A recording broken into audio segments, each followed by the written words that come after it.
జై తెలంగాణ, జై ఎరవల్లి. ఎరవల్లి గ్రామస్తులకు, తండావాసులకు, అదేవిధంగా జాగృతి నాయకులకు, గోకారం నుండి నాతో పాటు విచ్చేసినటువంటి ఎంపీటీసీ గారికి, సర్పంచ్లకు, ఇక్కడ ఉన్నటువంటి నాయకులకు, ప్రతి ఒక్కరికి, పత్రికా మిత్రులకు పేరు పేరున హృదయపూర్వకంగా నమస్కారాలు తెలియజేస్తా ఉన్నాను. జై తెలంగాణ. ఇవాళ తెలంగాణ రాష్ట్రం ఏర్పడ్డ తర్వాత ఖచ్చితంగా కృష్ణా నది జలాలను, గోదావరి నది జలాలను మన బీళ్లకు మళ్లించాలనే ఉద్దేశంతో అనేక కార్యక్రమాలు, అనేక ప్రాజెక్టులు తీసుకోవడం జరిగింది. అందులో కొన్ని పనులు జరిగినాయి, కొన్ని జరగలేదు. ముఖ్యంగా ఉమ్మడి మహబూబ్ నగర్ జిల్లాలో ఏదైతే కృష్ణా నది ఉందో దాంతో దాదాపు 25 లక్షల ఎకరాల వరకు కూడా నీళ్ళు ఇచ్చుకోవచ్చు. అంతకుముందు ఉమ్మడి ఆంధ్రప్రదేశ్లో చేపట్టినటువంటి అనేక చిన్న చిన్న ప్రాజెక్టులు, పెండింగ్ ప్రాజెక్టులను ఏవైతే మనం చెప్తా ఉన్నామో వాటిని బాగు చేసుకుంటే కూడా చాలా పెద్ద ఎత్తున నీళ్ళు వచ్చాయి. కానీ అవి కూడా సగం సగమే అయినాయి. కృష్ణా మీద చేపట్టినటువంటి పాలమూరు రంగారెడ్డి ప్రాజెక్టు కూడా ఇంకా సంపూర్ణంగా ఎక్కడ కూడా ఒక ఎకరానికి కూడా నీళ్ళు ఇచ్చే పరిస్థితి లేదు. ఇటువంటి సందర్భంలో మరి పాలమూరు జిల్లా ప్రజలందరూ కూడా ఇంకా నిజాలు మాట్లాడుకోవాలంటే వలసలు తగ్గలేదు, ఇంకా ఇబ్బందులు కొన్ని ఉన్నాయి. అవన్నీ పోవాలంటే మాత్రం కృష్ణా నీళ్లు ఖచ్చితంగా వాడుకోవాల్సిందే. అయితే ఈ డిండి లిఫ్ట్ ఇరిగేషన్ స్కీమ్ ఏదైతే ఉందో, ఈ డిండి ప్రాంతం నల్గొండలో ఉన్నటువంటి ఆ ప్రాంతంలో కూడా ఫ్లోరోసిస్ ఉంది, ప్రజలు ఇబ్బందులు పడుతున్నారు. ఎన్నో ఏళ్ల నుంచి నీళ్లు లేనటువంటి మాట వాస్తవమే. అయినప్పటికీ ఇప్పుడు ఈ మొత్తం డిండి ప్రాజెక్టులో ప్రత్యేకించి మనం ఎరవల్లి గురించి, గోకారం గురించి మాట్లాడుకున్నట్టయితే ఈ లింక్ ఏదైతే ఉందో, ఈ చెరువు మనకు ముంపులో పోయేటటువంటిది మన గోకారం వాళ్ళది 900 ఎకరాలు, మన ఎరవల్లి వాళ్ళది 600 ఎకరాలు. ఈ రెండు కలిపితే ఒక 1500 ఎకరాల భూమిని ముంచుతూ మరి బండ్ పెద్దగా చేస్తాం, ఎరవల్లి చెరువుని పెద్దగా చేస్తాం, గోకారం చెరువుని అని చెప్పి ఒక ప్రపోజల్ పెట్టిండ్రు. అయితే మీరు ఏదైతే ఆలేరు నియోజకవర్గం చెప్పిరో, నిన్న మొన్న నేను ఆలేరులో ఉన్నాను. ఆలేరులో ఒక ఎగ్జాంపుల్ చెప్తాం మీకు. బస్వాపూర్ అనే రిజర్వాయర్ కడుతున్నారు. ఆ బస్వాపూర్ రిజర్వాయర్లో 5000 ఎకరాల భూమి పోతే 1,80,000 మందికి ఎకరాలకు నీళ్ళు వచ్చింది. అంటే ఆ భూమి ఇచ్చిన రైతులు కూడా మేము 5000 ఎకరాలు ఇస్తే 1,80,000 మందికి లాభం జరుగుతుంది, అన్ని ఎకరాలకు నీళ్ళు పోతున్నాయని వాళ్ళు ఆనందంగా ఇచ్చారు. కానీ ఇక్కడ పరిస్థితి ఏంటంటే 1500 ఎకరాలు మనం ఇచ్చినా కూడా అదనంగా మనకు వచ్చే ఆయకట్టు ఏంటంటే కేవలం 2000 ఎకరాలు. అంటే 1500 ఎకరాలు ఇస్తే కనీసం దానికో 10ఇంతలో 20ఇంతలో ఏమన్నా మంచిగా అవుతుంది.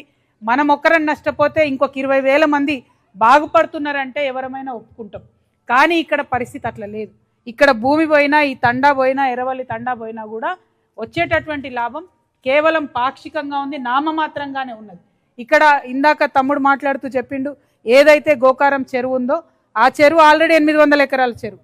దాన్నే కొద్దిగా పెద్ద చేసుకొని బండు స్ట్రెంథన్ చేసుకుంటే ఇప్పుడు ఏదైతే ఇస్తామంటున్నారో వాటన్నిటికీ కూడా మా పొలాలన్నిటికీ నీళ్ళు ఇచ్చే ఆస్కారం ఉంది.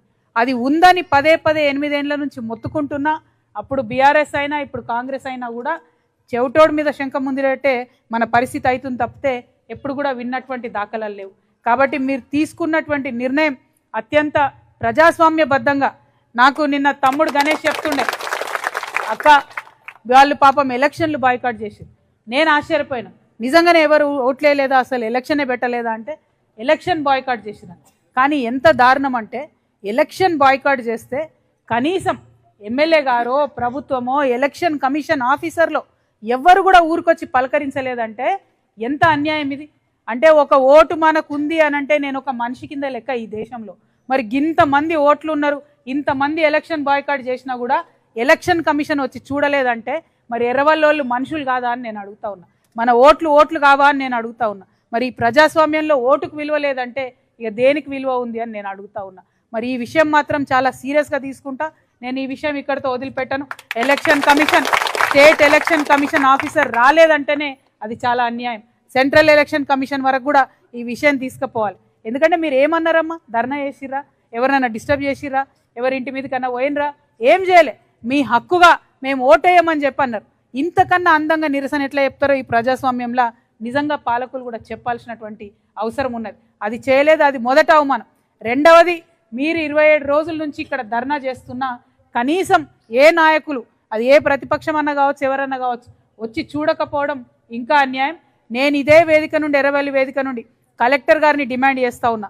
ఇప్పుడు చిన్న జిల్లాలైనాయి, నాగర్ కర్నూలు కలెక్టర్ గారికి నేను డిమాండ్ చేస్తూ ఉన్నా, మీరు తక్షణం ఇక్కడికి రాండి, వచ్చి ఇక్కడ మీరు చూడండి ఈ ప్రజల ఆకాంక్ష ఏందో చూడండి, దీనివల్ల జరుగుతున్నటువంటి నష్టాన్ని గమనించండి అని చెప్పి వారిని డిమాండ్ చేస్తా ఉన్నా. కలెక్టర్ గారి 1-2 రోజులలో రాకపోతే ఖచ్చితంగా మీరు అందరు అన్నట్టు ఈ ఇష్యూని పెద్ద చేద్దాం. రాష్ట్రంలో ఉన్నటువంటి ఇరిగేషన్ మంత్రి గారినైనా ముఖ్యమంత్రి గారినైనా అవసరమైతే నిలదీద్దాం, కలుద్దాం, మాట్లాడదాం, ఒప్పిద్దాం. ఒప్పించి తప్పకుండా ఈ ట్యాంక్ యొక్క కెపాసిటీని తగ్గిద్దామని చెప్పి నేను మాట్లాడుతా ఉన్నా. ఇవాళ తెలంగాణ జాగృతి జనం బాట పేరుతోని అన్ని జిల్లాలు తిరుగుతున్నాం. ఎర్రవల్లికి రమ్మంటే నేను కొద్దిసేపు ఆలోచించిన, మరి ఇక్కడ రైతులు భూములు ఇవ్వమంటున్నారట, వేరే అన్ని చోట్ల వేలాది మంది రైతులు భూములు ఇచ్చిండ్రు కదా, మరి ఇది న్యాయమైందేనా కాదా అని 1కి 10 సార్లు ఆలోచించిన. ఎందుకంటే మనం ఆడవాళ్ళ మీద మాట్లాడే ముందు ఆలోచించి మాట్లాడతాం. ఇక్కడ మాట్లాడే మాట ఇక్కడితో ఆగదు, అందరికీ మొత్తం తెలంగాణ అంతా వింటూ ఉంటారు ప్రజలు. కాబట్టి ఆలోచించిన, ఎంత ఆలోచించినా, ఎంతమంది ఇంజనీర్లతో మాట్లాడినా, ఎంతమంది అధికారులతో మాట్లాడినా ఎర్రవల్లి వాళ్ళు చేస్తున్నది న్యాయ పోరాటం, న్యాయమైన కోరిక. దీనికి మనం మద్దతు ఇవ్వాల్సిందే అని చెప్పిండ్రు కాబట్టే నేను ఇవాళ ఇక్కడికి రావడం జరిగింది. ప్రాజెక్టు కట్టాలే, డిండి కట్టొద్దని నేను అంటలేను, డిండి కట్టేది కట్టాలే, కానీ అనవసరం ముంపు అవసరం లేదు. అనవసరంగా మునిగిపోతున్నటువంటి ఎర్రవల్లి గ్రామాన్ని రక్షించాల్సిందే. దానికి మీ చెల్లిగా, మీ సోదరిగా నా వంతు సహకారం అందిస్తాను. ఇక్కడ ఒక్కడితోనే కాదు, ఇక ముందు మీరు చేసే ఏ ఉద్యమంలో అయినా కూడా నేను భాగస్వామిని అవుతానని చెప్పి మీ అందరికీ తెలియజేస్తూ, మరి సదానందం అన్న కావచ్చు, మిగతా ఇక్కడ ఉన్నటువంటి అనేక మంది మిత్రులు కావచ్చు, అందరం కూడా తెలంగాణ కోసం పిడికిలెత్తి కొట్లాడిన వాళ్ళమే, అందరం కూడా ప్రత్యేక రాష్ట్రం రావాలని కోరుకున్న వాళ్ళమే, ప్రత్యేక రాష్ట్రంలో మన బతుకులు బాగుంటాయని ఆలోచన చేసిన వాళ్ళమే. దానికోసమే పోరాటం చేద్దాం. మనం బాగుండాలి, మన ఊరు బాగుండాలి, మనతో పాటు అందరు బాగుండాలనే ఆలోచనతోనే ముందడుగేద్దాం. ప్రత్యేకించి ఎర్రవల్లి గ్రామస్తులకు, తండావాసులకు మీ చెల్లగా నేను మాట ఇస్తా ఉన్నా. ఈ డిండి ప్రాజెక్టులో మాత్రం మన ఊరు మునగకుండా చూసుకోవడానికి నా శాయశక్తుల నేను ప్రయత్నం చేస్తాను. ఇంత మంచి ఐక్యత చూపిస్తున్నటువంటి ఈ కార్యక్రమంలో నన్ను భాగస్వామ్యం చేసినందుకు, మరొకసారి నాలో ఉద్యమ ఆకాంక్షను రేకెత్తించినందుకు ఎర్రవల్లి వాళ్ళందరికీ కూడా హృదయపూర్వకంగా నమస్కారాలు. జై ఎర్రవల్లి, జై ఎర్రవల్లి, జై తెలంగాణ. Thank you. జై జాగృతి.